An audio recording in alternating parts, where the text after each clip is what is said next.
Assalomu alaykum daftchilar. Daft muzeyiga keldik. Xudo xolasa kiryapmiz. Hello, it's okay, thank you. Kiryapmiz xudo xolasa. Boshlanishi. Bu yerda magazinchasi bor ekan. Mana bu qanaqadir mashina ekan. Bilmaymiz nimaligini o'rganamiz xudo xolasa.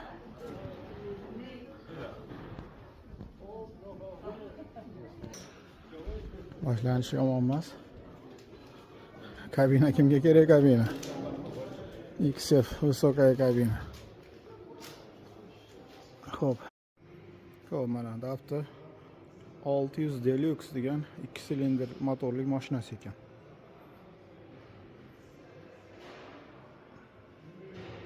Bu 1959-yil ishlab chiqarilgan 90 km tezlikda yura oladigan mashina ekan. Skorisi menimcha rolda shekilli. Ular pastdagi bo'lmasa.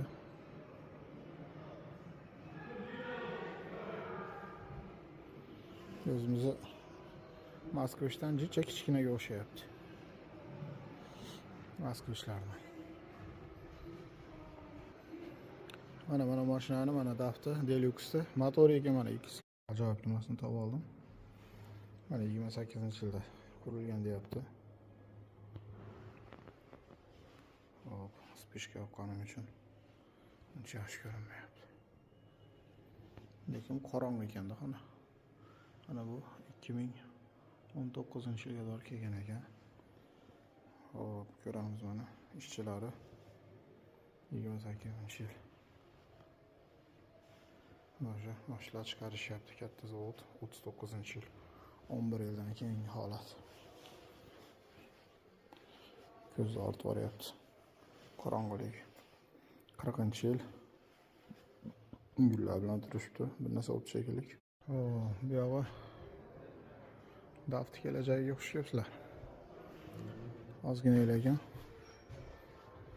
Bu yerda mana ozgina rasmlari qanday ko'rinishda bo'lishi mumkin yoki ishlashyapti shu narsalarni. Endi bu boshqa narsa.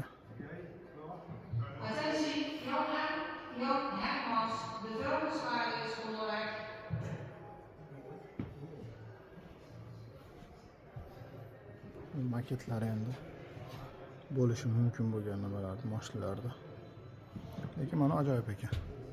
Orqada keyingi ajoyib. Bu yerdan kelib bunday tushib turib